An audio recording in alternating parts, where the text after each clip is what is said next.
How to fix the Roblox not installing. Hey guys, in this quick tutorial I'm going to show you that how you can fix the Roblox is not installing in your system.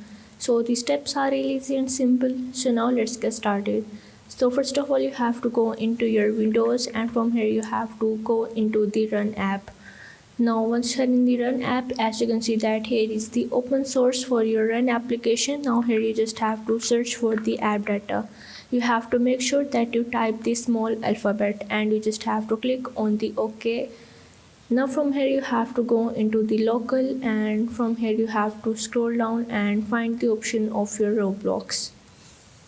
Now once you are in, you just have to click on it, and from here you have to go into your Roblox settings. As you can see that here is the option of the variants. You have to tap on it, and from here you have to go into your Roblox Studio installer.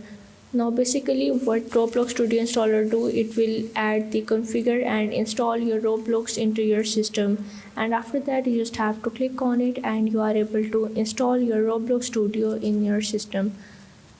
So this is how you can install your Roblox in your system. So if this video helped you out, make sure to like and subscribe the channel, and see you in the next video.